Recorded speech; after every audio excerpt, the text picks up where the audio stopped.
Okay guys, so ngayon, araw ng Biyernes, anong oras pa na ngayon?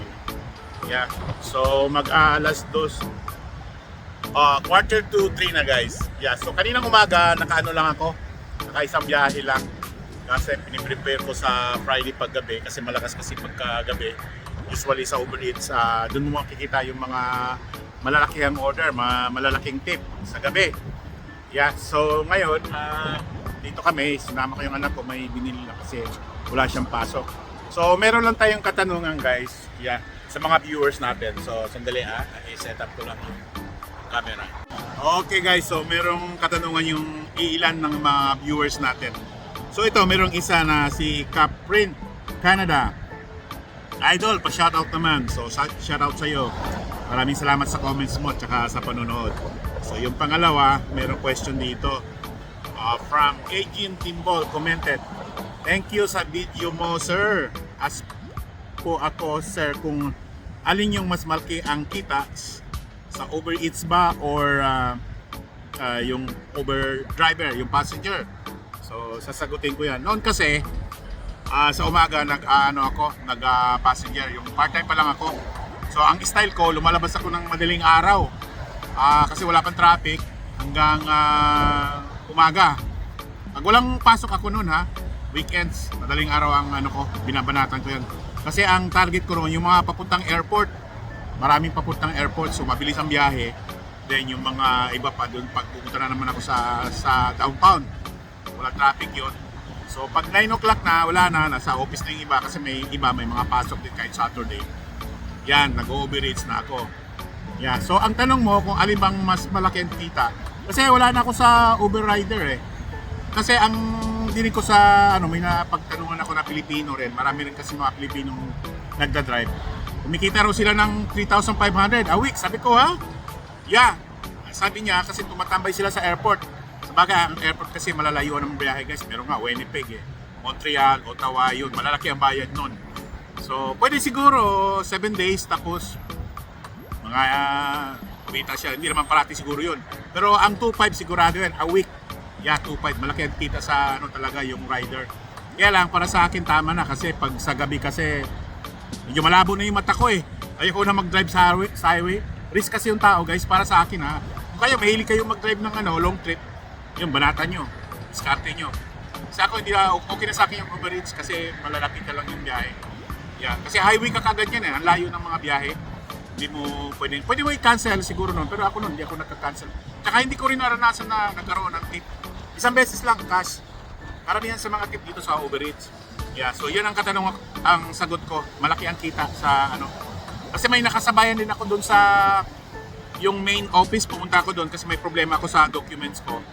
Yung mga tawag-tawag, hindi kasi nila na re-resolve yun sa mga customer support. Pwede sila sa mga yung about pagkain lang, hindi na deliver, yung mga issue sa mga delivery. Pero pag sa documents na guys, hirap sila, hindi nila maasikaso. Pag punta ka talaga sa main, meron dito sa Mississauga at Scarborough, yun nagagawa na agad nila. Pwede mong ireklamo doon. May nakita ko doon na passenger, meron siyang Tesla. Binabayaran lang every week $500. So biro mo, isipin mo lang yun. Hindi malaki ang kita nila. Yeah, so pangalawa, merong question dito guys. Yeah, so ito naman si Homer Sane 5078. Thanks sa info sir. Kung okay lang na magtanong sana paano nyo po nakuha ang license nyo dyan sa Ontario at gaano katagal para ma-approve ng Class 4 Uber. Salamat po.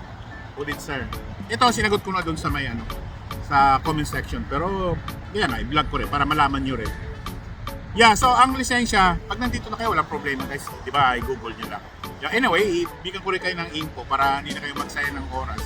Kahit saan dito nasa Toronto kasi ako kahit saan may mga office sila, pwede ka kumuha ng test.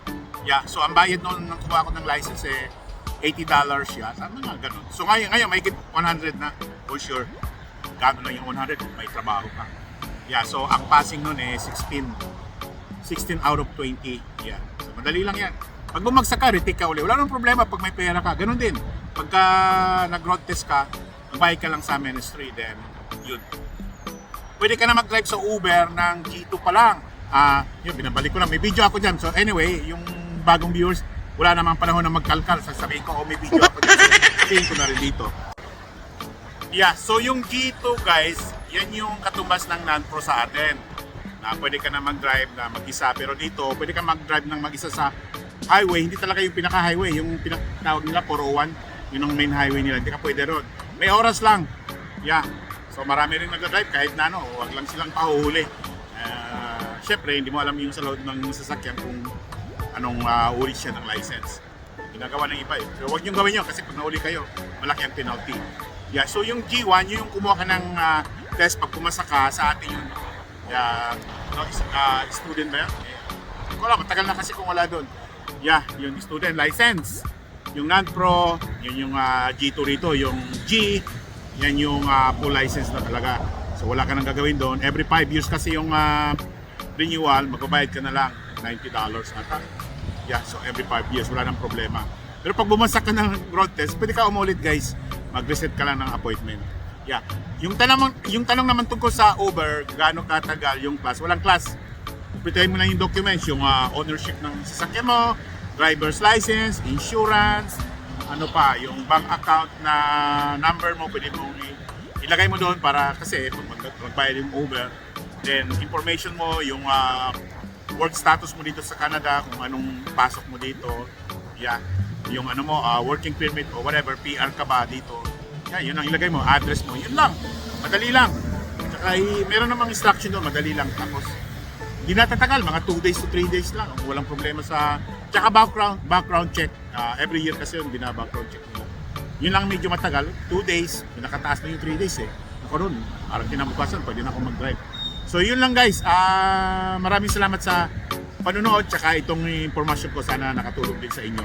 Yeah, so mga bagong dating or parating pa lang dito, nagbabalak pumunta rito, yeah, so at least hindi na kayo mahirapan magtanong-tanong pa or mag-google. Meron na kayong idea. Okay? So maraming salamat sa panonood. See you my next vlog. Bye for now.